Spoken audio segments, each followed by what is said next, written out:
Hello everyone! Welcome to my YouTube channel Nimanti Ayesha. ඔන්න ඉතින් අලුත් අවුරුද්දත් ඉවර වෙලා ළඟම වෙසක් පෝයත් ආවා. ඉතින් කැම්පස් එකේ නිවාඩුවක් හම්බ වුණ නිසා මෙදා පාරත් ගෙදරට වෙලා වෙසක් කුඩු හදන්න පුළුවන් වුණා.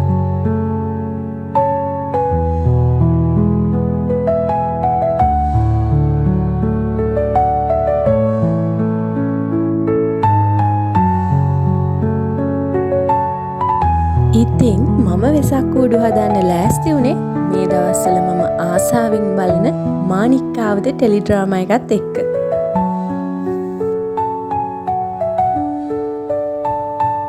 මේ මාණික්කාවත ටෙලි ඩ්‍රාමා එක මීට ටික කාලෙකට කලින් ස්වාධීන රූපවාහිනිය හරහා ටෙලිකාස්ට් වුණු ඩ්‍රාමා එකක්.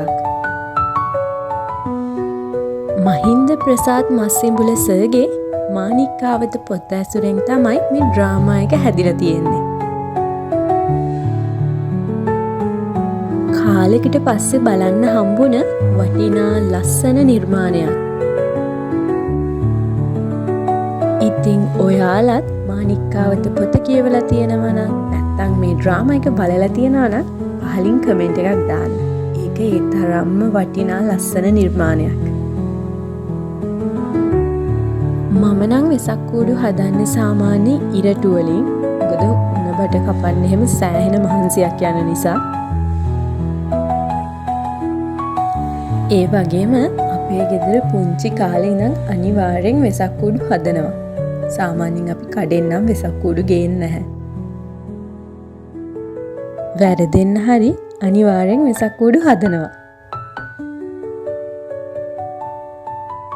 මං මුලින් නම් හිතුවේ හැම වෙසක් කූඩුවක්ම කොළ පාටයි සුදු පාටිනුයි අලවන්න.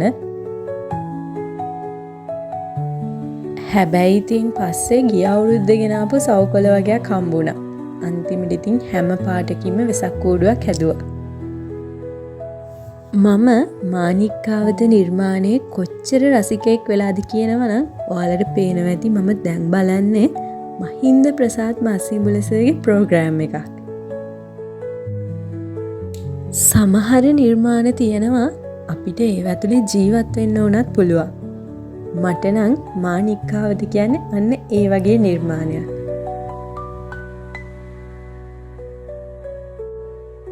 වෙසක් කූඩුවෙන් නිරූපණය වෙන්නේ අනිත්‍ය බව. මේ වෙසක් කූඩු හරි ඉක්මනට කැඩිලා යනවා. අපි කොච්චර මහන්සි වෙලා ලස්සනට මේ කූඩු හැදුවත් මේවා හරි ඉක්මනට කැඩෙනවා. වැස්සට තෙමෙනවා, මේ සවුකොළ ඉරෙනවා, රැලි ගැලවෙනවා.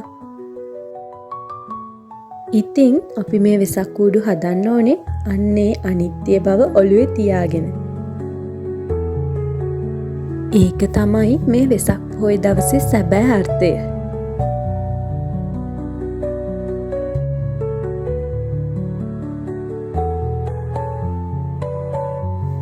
ඔන්න ඉතින් වෙසක් පුර පසළොස්වක පෝය දවස උදා වුණා. අප මහා ගෞතම බුදුරජාණන් වහන්සේගේ උතුම් තෙමගුල සිහිපත් කරවන ඒ පුර පසළොස්වක පෝය දවස තමයි මේ. ලොව පුරා බෞද්ධ බැතිමතුන් ආමිස සහ ප්‍රතිපත්ති පූජාවන්ගෙන් මේ උතුම් තෙමගුල සමරනවා. අපිත් උදේම අපේ පන්සලට ගියා. අපේ ගමේ පන්සලට. මේ තමයි අපේ පන්සලේ උඩමළුව. මෙතනට මුළු හතර පේරුවම හරිම ලස්සනට පේනවා. ස්වාභාවික ලස්සන පිරිලා ඉතිරිලා ගියපු හරිම නිස්කලංක තැනක්. පහළ මළුවේ දානශාලාව විහාරගේ වගේ දේවල් තියෙනවා.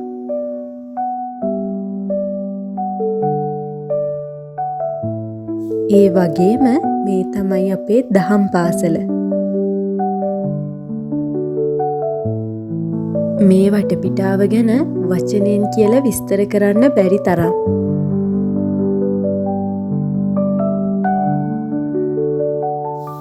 ඔන්න ඉතින් අපි ගෙදර ඇවිල්ලා ලෑස්ති වුණේ අපේ වෙසක් කූඩු ටික එල්ලන්න.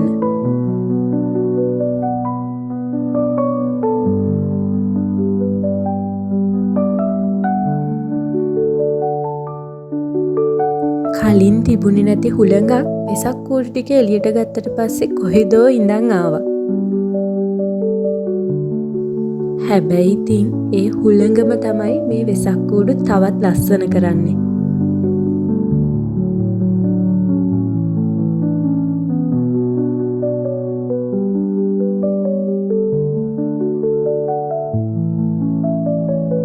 මේ තමයි වෙසක් පොය දවසේ අපේ ගෙදර.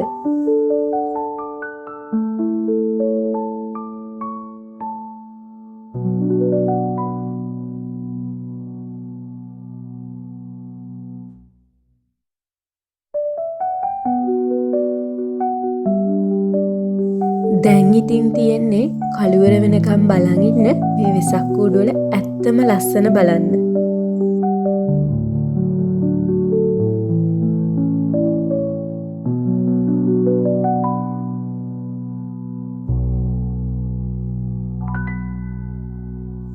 පහුගිය අවුරුදු 2-3ේම වෙසක් පොය දවසට හොඳටම වැස්සා. හැබැයි මෙදා පාර නම් වැස්ස ඉඩ දීලා තියෙනවා වෙසක් කූඩු ටික දවසක් හරි පරිස්සම් කරගන්න.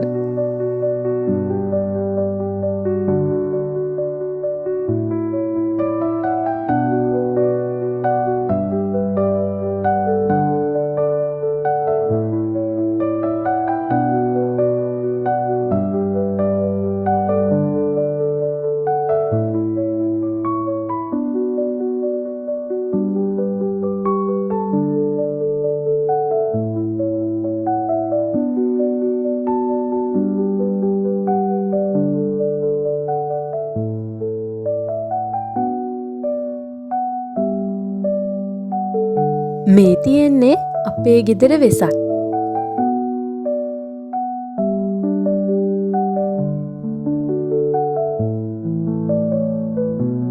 දැන් ඉතින් තියෙන්නේ අපි හදපු වෙසක් කූඩු වල ලස්සන බලන්න.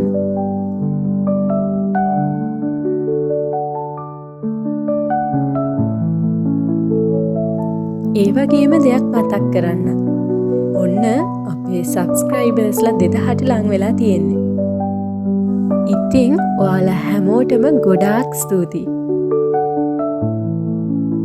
එහෙනම් ඉතින් ඊළඟ වීඩියෝ එකෙන් හම්බ වෙනකන් ඔයාලා හැමෝම පරිස්සමට ඉන්න. ගිහින් එන්නම්.